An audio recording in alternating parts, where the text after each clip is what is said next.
मित्रों, श्रीमद् भगवत गीता का महत्व संपूर्ण मानव के लिए प्रासंगिक है। श्रीमद् भगवत गीता ही एक ऐसा ग्रंथ है जिसमें संपूर्ण सृष्टि के समर्पण आध्यात्मिक पक्षों का समावेश किया गया है। वेदों और उपनिषदों से लेकर शंकराचार्य तक के सभी मतों व मान्यताओं का सार इसमें समाहित है। इसमें संग्रहित 700 श्लोक सप्त महाद्वीप के समान गंभीर है, जिनको पूर्ण रूप से समझ लेने पर भारतीय चिंतन का समस्त सार ज्ञात हो सकता है। श्रीमद् भगवत गीता की महिमा अगाध और असीम है। तो आइए मित्रों, हम सुनते हैं श्रीमद् भगवत गीता 6th अध्याय। श्री भगवान ने कहा, हे अर्जुन, जो पुरुष कर्मफल पर आश्रित न होकर कर्तव्य कर्म करता है वह सन्यासी और योगी है, न कि वह जिसने केवल अग्नि का और क्रियाओं का त्याग किया है। हे पांडव, जिसको शास्त्रविद सन्यास कहते हैं उसी को तुम योग समझो, क्योंकि संकल्पों को न त्यागने वाला कोई भी पुरुष योगी नहीं होता।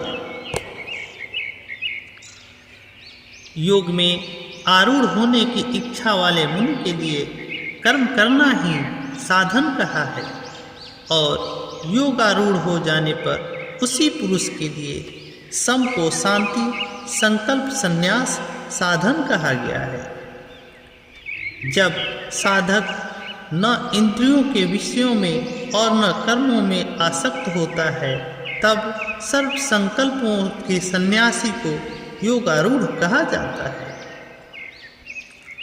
मनुष्य को अपने द्वारा अपना उद्धार करना चाहिए और अपना अथाह पतन नहीं करना चाहिए, क्योंकि आत्मा ही आत्मा का मित्र है और आत्मा मनुष्य स्वयं ही आत्मा का शत्रु है।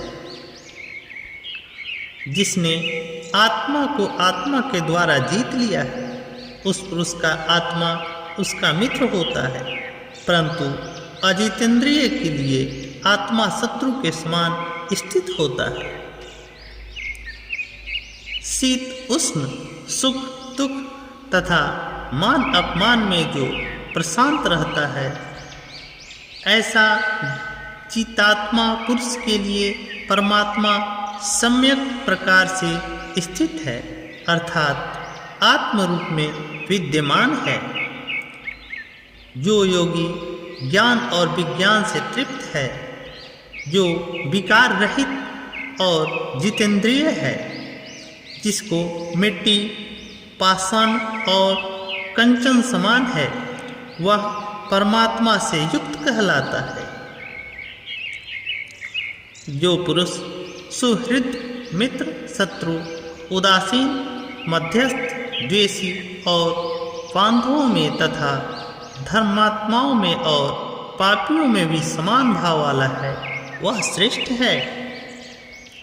शरीर और मन को संयमित किया हुआ योगी एकांत स्थान पर अकेला रहता हुआ आशा और परिग्रह से मुक्त होकर निरंतर मन को आत्मा में स्थिर करे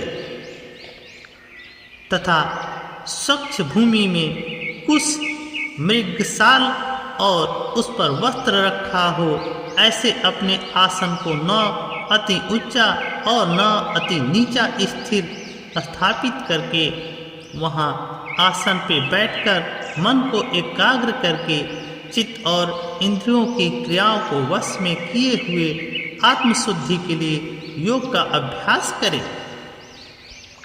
काया, सिर और ग्रीवा को समान और अचल धारण किए हुए स्थिर होकर अपनी नासिका के अग्रभाग को देखकर अन्य दिशाओं को न देखता हुआ प्रशांत अंतःकरण, निर्भय और ब्रह्मचर्य व्रत में स्थित होकर मन को संयमित करके चित्त को मुझ में लगाकर मुझे ही परम लक्ष्य समझकर बैठना चाहिए। इस प्रकार सदा मन को स्थिर करने का प्रयास करता हुआ संयमित मन का योगी मुझ में स्थित परम निर्वाण मोक्ष रूप शांति को प्राप्त होता है। परंतु हे अर्जुन, यह योग उस पुरुष के लिए संभव नहीं होता जो अधिक खाने वाला है या बिल्कुल न खाने वाला है, तथा जो अधिक सोने वाला है या सदा जागने वाला है। उस पुरुष के लिए योग दुख नाशक होता है जो युक्त आहार और विहार करने वाला है, यथा योग्य चेष्टा करने वाला है और परिमित शयन और जागरण करने वाला है। वश में किया हुआ चित्त जिस काल में अपने स्वरूप में स्थित हो जाता है और स्वयं संपूर्ण पदार्थों निष्पेय हो जाता है, उस काल में वह योगी कहा जाता है। जैसे स्पंद न रहित वायु के स्थान में स्थित दीपक की लौ चेष्टा रहित हो जाती है। योग का अभ्यास करते हुए यत चित्त वाले योगी के चित्त की वैसे ही उपमा कही गई है। योग का सेवन करने से जिस अवस्था में निरुद्ध चित्त उपराम हो जाता है तथा जिस अवस्था में स्वयं अपने आप को देखता हुआ अपने आप में संतुष्ट हो जाता है, जो सुख अत्यंतिक अतीन्द्रिय और बुद्धि ग्राह्य है, उस सुख का जिस अवस्था में अनुभव करता है और जिस सुख में स्थित हुआ वह ध्यान योगी फिर कभी तत्व से विचलित नहीं होता। जिस लाभ की प्राप्ति होने पर उसे अधिक कोई दूसरा लाभ उसके मन में भी नहीं आता और जिसमें स्थित होने पर वह बड़े प्रभावी दुख से भी विचलित नहीं होता। दुख के संयोग से वियोग है, उसी को योग नाम से जानना चाहिए। वह योग जिस ध्यान योग लक्ष्य है, उस ध्यान योग का अभ्यास न उकताए हुए चित्त से निश्चय पूर्वक करना चाहिए। संकल्प से उत्पन्न समस्त कामनाओं को निःशेष रूप से परित्याग कर मन के द्वारा इंद्रिय समुदाय को सब ओर से सम्यक प्रकार वश में करके स्नेह धैर्य युक्त बुद्धि के द्वारा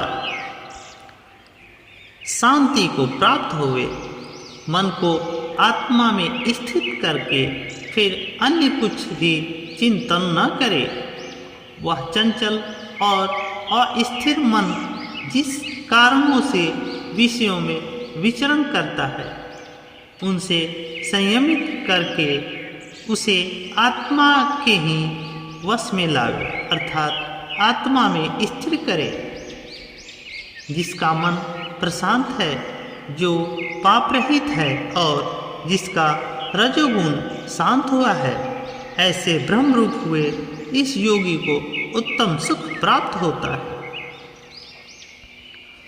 इस प्रकार मन को सदा आत्मा में स्थित करने का योग करने वाला पाप रहित योगी सुखपूर्वक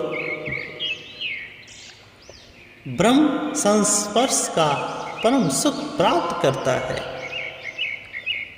योग युक्त अंतःकरण वाला और सर्वत्र समदर्शी योगी आत्मा को सब भूतों में और भूत मात्र को आत्मा में देखता है। जो पुरुष मुझे सर्वत्र देखता है और सबको मुझ में देखता है, उसके लिए मैं नष्ट नहीं होता, अर्थात उसके लिए मैं दूर नहीं होता और वह मुझसे वियुक्त नहीं होता। जो पुरुष एकात्म भाव में स्थित हुआ संपूर्ण भूतों में स्थित मुझे भजता है, वह योगी सब प्रकार से वर्तता हुआ मुझ में स्थित रहता है। हे अर्जुन, जो पुरुष अपने समान सर्वत्र सम देखता है, चाहे वह सुख हो या दुख, वह परम योगी माना गया है। अर्जुन ने कहा, हे मधुसूदन, जो यह साम्य योग आपने कहा, मैं मन के चंचल होने से इसकी चिर अस्थायी स्थिति को नहीं देखता हूँ, क्योंकि हे कृष्ण, यह मन चंचल और प्रमथन स्वभाव का तथा बलवान और दृढ़ है। उसका निग्रह करना मैं वायु के समान अति दुष्कर मानता हूँ। श्री भगवान ने कहा, हे महाबाहो, निसंदेह मन चंचल और कठिनता से वश में होने वाला है, परंतु हे कुंती पुत्र, उसे अभ्यास और वैराग्य के द्वारा वश में किया जा सकता है।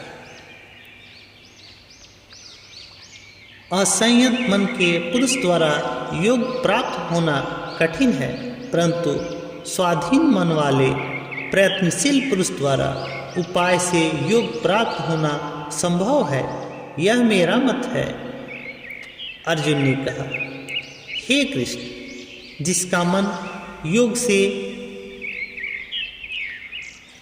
चलायमान हो गया है, ऐसा अपूर्ण प्रयत्न वाला श्रद्धायुक्त पुरुष योग की सिद्धि को न प्राप्त होकर किस गति को प्राप्त होता है?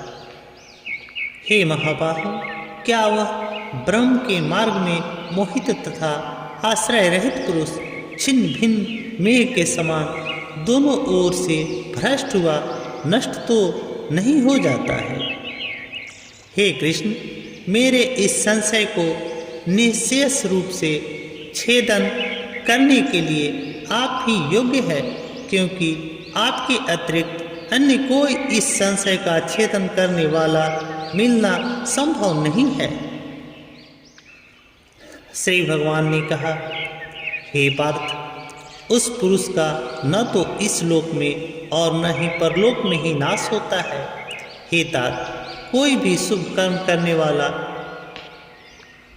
दुर्गति को नहीं प्राप्त होता है। योग भ्रष्ट पुरुष पुण्यवानों के लोकों को प्राप्त होकर वहाँ दीर्घ काल तक वास करके शुद्ध आचरण वाले श्रीमंत पुरुषों के घर में जन्म लेते हैं, अथवा ज्ञानवान योगियों के ही कुल में जन्म लेता है, परंतु इस प्रकार का जन्म इस लोक में निसंदेह अति दुर्लभ है। हे कुरुनंदन, वह पुरुष वहाँ पूर्व देह में प्राप्त किए गए ज्ञान से संपन्न होकर योग संसिद्धि के लिए उससे भी अधिक प्रयत्न करता है। उसी पूर्वाभ्यास के कारण वह अवश्य हुआ योग की ओर आकर्षित होता है। योग का जो केवल जिज्ञासु है, वह शब्द ब्रह्म का अतिक्रमण करता है, परंतु प्रयत्नपूर्वक अभ्यास करने वाला योगी संपूर्ण पापों से शुद्ध होकर अनेक जन्मों से सिद्ध होता हुआ तब परम गति को प्राप्त होता है। क्योंकि योगी तपस्वियों से श्रेष्ठ है और ज्ञान वालों से भी श्रेष्ठ माना गया है, तथा कर्म करने वालों से भी योगी श्रेष्ठ है। इसलिए हे अर्जुन, तुम योगी बनो।